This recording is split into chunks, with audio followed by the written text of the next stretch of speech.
pueden coexistir conceptos como fantasmas, arte y música.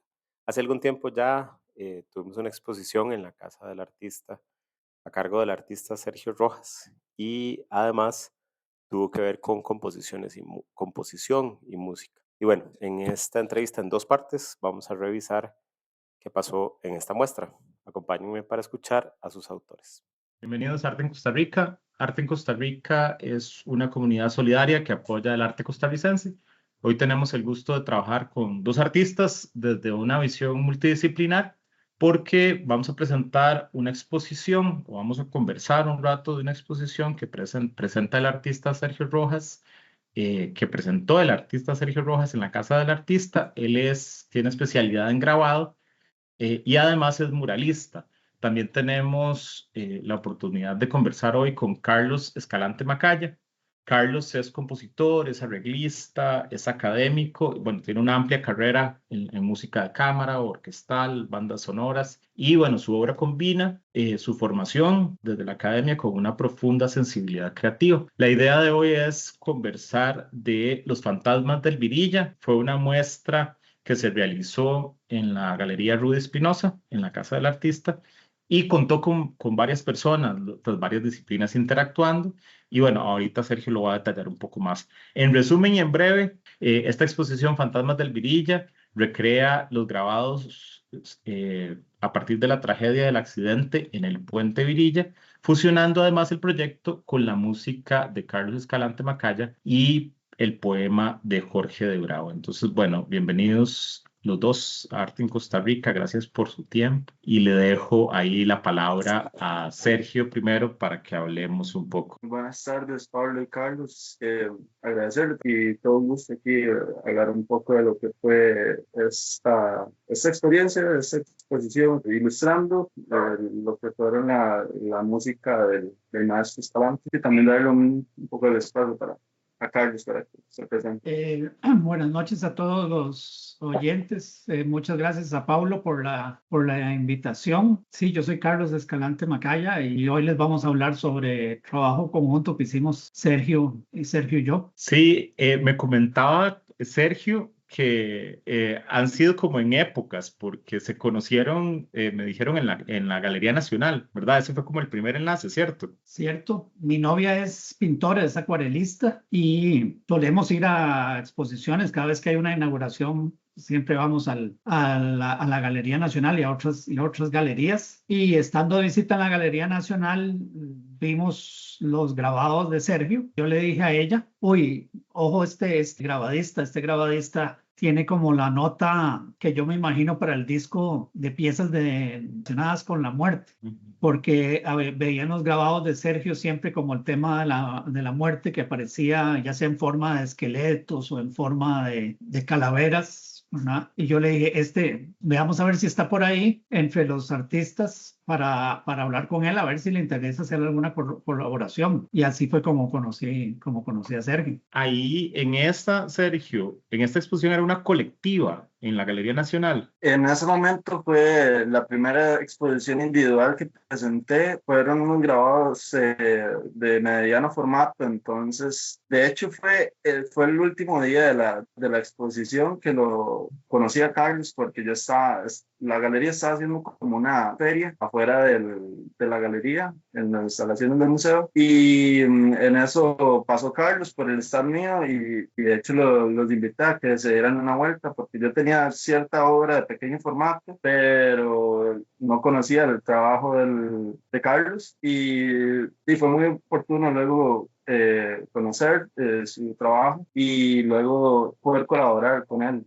Acá en esta foto, lo que está atrás, esa foto es bastante simbólica porque esa es la comisión que le hace Carlos para la portada del disco y me comentaba Sergio que esa imagen movió un montón de cosas después. La portada del disco, bueno, aquí está la plancha, pero antes de entrar en la portada del disco y de conversar un poco ya más de esta producción de Los Fantasmas del Virilla, también está la poesía de Jorge de Bravo. Eso es también uno de los motivadores para construir este trabajo. Entonces, Sergio, tal vez si nos conversás de cómo fueron esos elementos que se consideraron desde el texto del poeta y hablar un poco de cómo se da este proceso de interpretación, porque no solo es el poeta, la música, el poeta y hasta diseño gráfico, me estabas comentando ahora más temprano. Claro, es que iniciando desde la concepción del arte del disco, Carlos me hablaba de que él quería representar algo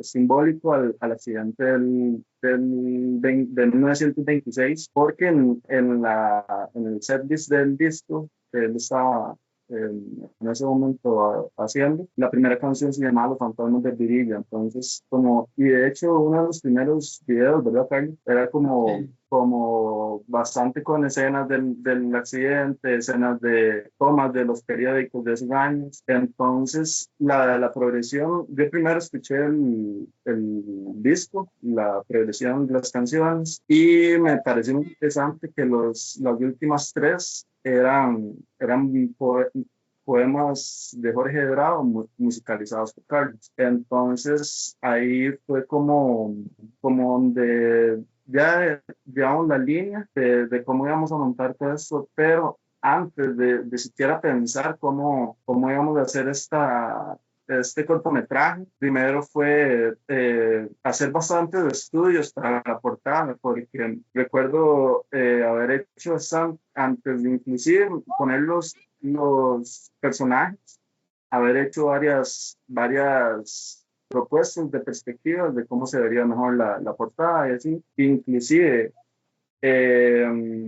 hubo uno que otro diseño en que no incluía las almas. Fue como después, pensando en la progresión de las canciones, había una canción que se llamaba Los Besos Tristes. Entonces, en el brief que me dio Carlos, él quería que hubiera algo relacionado a un esqueleto, ya que tenía bastante grabados trabajando ese personaje. Entonces, la cuestión fue como que me imaginé los músicos despidiendo las almas de los que murieron en el accidente y a cuestión de archivo casi, le nombré como el cuarteto, el trío el elenco de Los Huesos Tristes, como referenciando esa canción del poema de Jorge.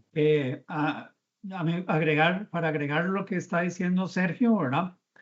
El álbum tiene como título el nombre de las tres canciones con textos de Jorge de Bravo. El álbum se llama Laudas de Muerte y Huesos. Laudas son como cantos, ¿verdad? Entonces, el álbum se llama Laudas de Muerte y Huesos y recopila un montón de piezas que yo he escrito desde hace muchos años. La más vieja es del 94, imagínate, que tenían que ver de una u otra manera con la muerte, ¿verdad? Y piezas que yo quería sacar este disco con esta temática de la muerte y me costó muchos años, digamos, decidirme, porque decía, es que sí, ya tengo esta grabación de esta pieza, pero no me gusta cómo suena la grabación, tendría que grabarlo otra vez. Entonces me ponía a pensar, bueno, ¿de dónde consigo el presupuesto para grabarla de nuevo? ¿Verdad?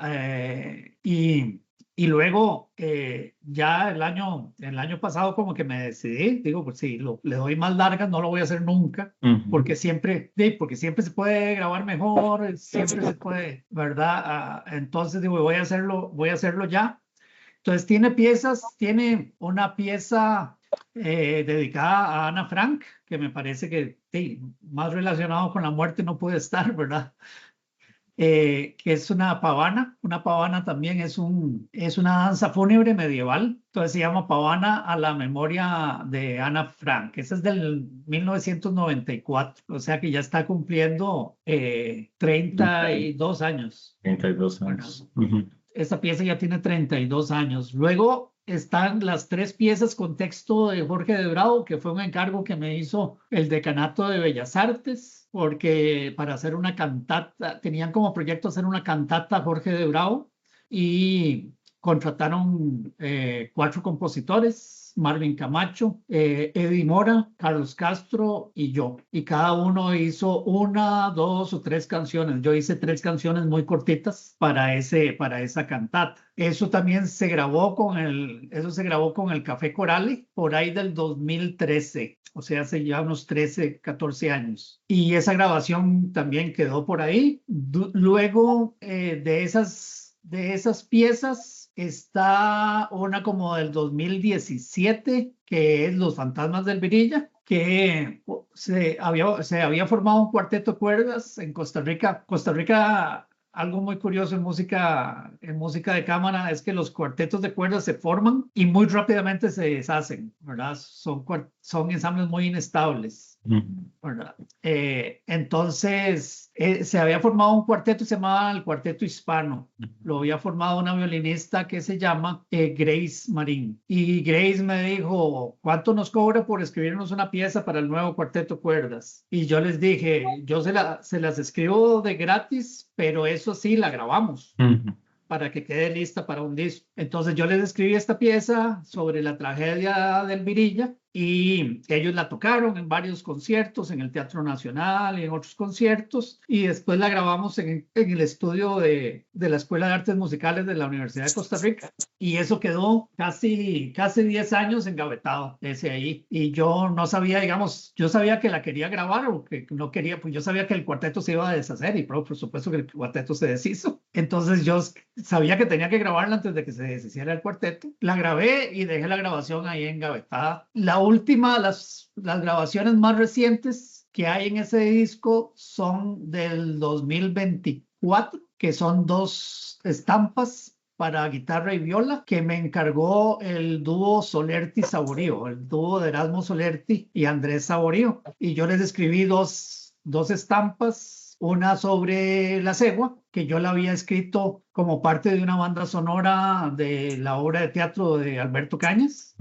Y Erasmo, el violinista del dúo, me dijo, si ya escribiste una cegua, ¿por qué no escribís un cadejos? Y yo le dije, porque no tengo tiempo. Y me dice, ya vas a ver que te vas a antojar y vas a ver que vas a escribir un cadejos. Entonces finalmente escribí el cadejos. Eso fue en el 2024 y esas son las piezas más recientes. Y digo yo, creo que ya tengo digamos, si incluyo la cegua y el cadejos, que tal vez no sé si tienen que ver con la muerte. Eso habría que hilar un poco más delgado, ¿verdad? Pero yo creo que los espectros sobrenaturales siempre están relacionados con la muerte de alguna manera. Las leyendas como la cegua y como el cadejos siempre están como relacionados con la muerte de alguna manera. Se supone que el cadejos era un padre que le pegaba a su hijo, ¿verdad? Y cuando murió el destino, Dios, el karma, lo convirtió en un perro que acompaña a los borrachos para que no cometan los mismos errores que él cometió en vida. Entonces, yo dije, bueno, si asumo que la cegua y el cadejos están relacionados con la muerte, ya tengo todas las piezas del disco. Entonces ahí fue donde decidí hacer el disco y ponerle al disco el nombre de las 3 piezas de contexto de Jorge B. Bravo, que se llamaban Las Laudas de Muerte y Huesos, ¿verdad? Y esa es como la historia de cada una de las piezas que está en el disco. Ahí hay un par de cosas antes de darte la palabra, Sergio, que me llaman demasiado la atención porque en las disciplinas, en pintura y arte, ahora que Carlos estaba diciendo, no, es que había intentado y siempre se puede grabar mejor o siempre se puede corregir. Hace unos días estaba en un taller de un artista y me dice, estábamos hablando de las obras incompletas y las cosas que uno empieza a pintar y que no le salen y que... Entonces me decía, sí, venga, aquí están mis fantasmas. Y me llamó mucho la atención, como le dijo, son mis fantasmas y es mi cementerio. O sea, son obras que él las hizo, que las empezó y las dejó ahí, ¿verdad? Y yo me puse ahí como a bucear y a ver, y había cosas muy interesantes que tal vez él no las veía como de la calidad o de lo que él estaba buscando, no sé, o de su exploración estética.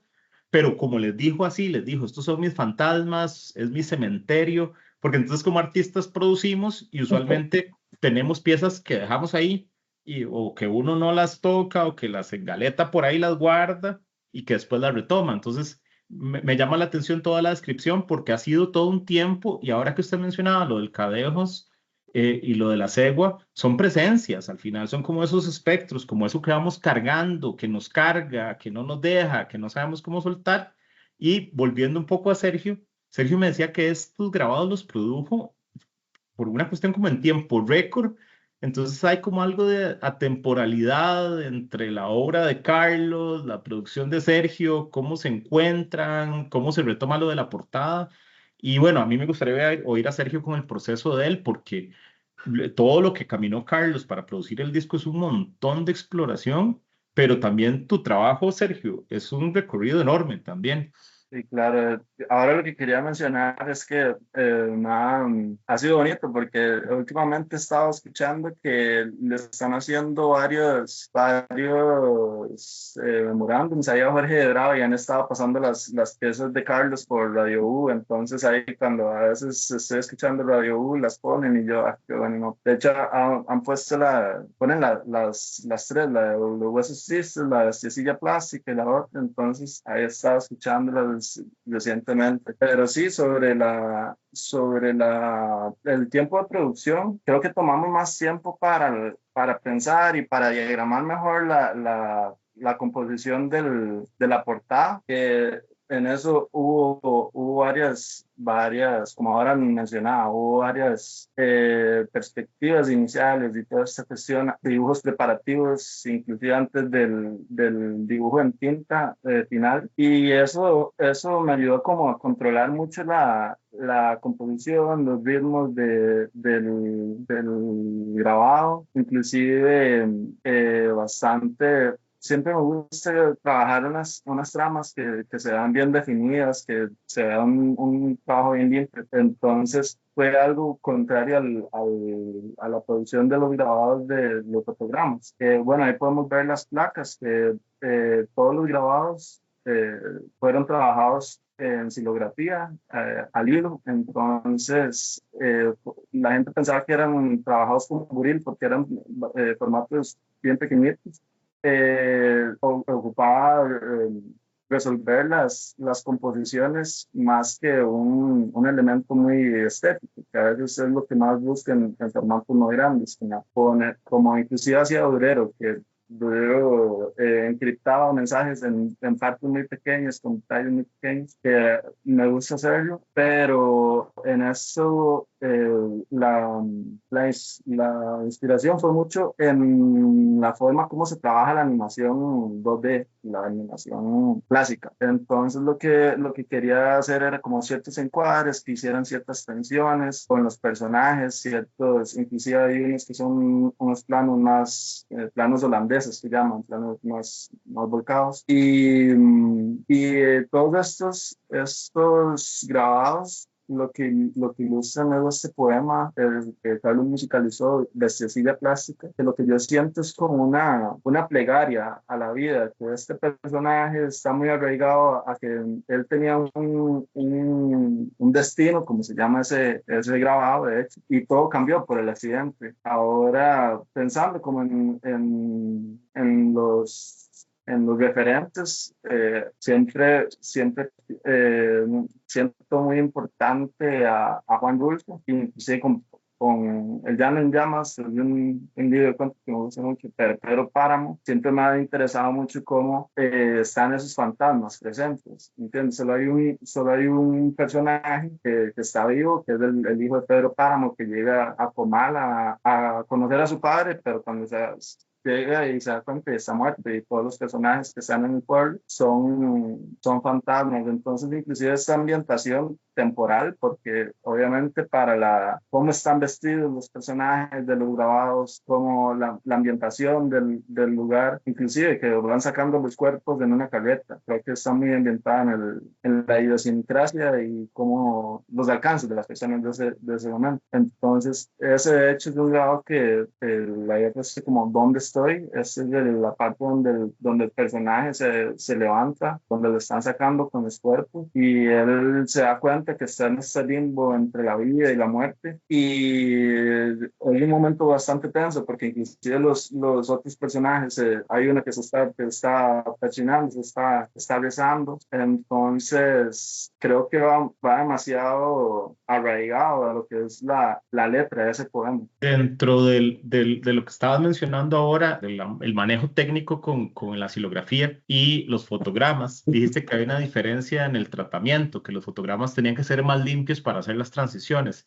A mí sí me gustaría hablar además porque ahí hay una parte importante en los efectos narrativos y lo emotivo que hay, porque ahí se están mezclando varias cosas, ¿verdad? Se construye toda la parte literaria, que es la inspiración, se construye la parte técnica del grabado, diferenciado de los fotogramas y además se musicaliza.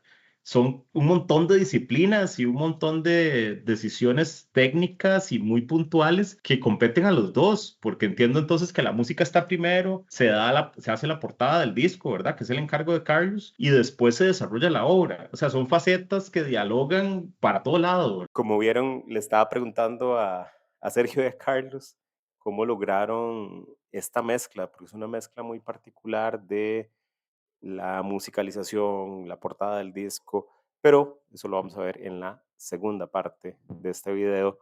Quédense en este video a continuación para ver la segunda parte del video. Yo soy Pablo Navarro y esto es Arte en Costa Rica.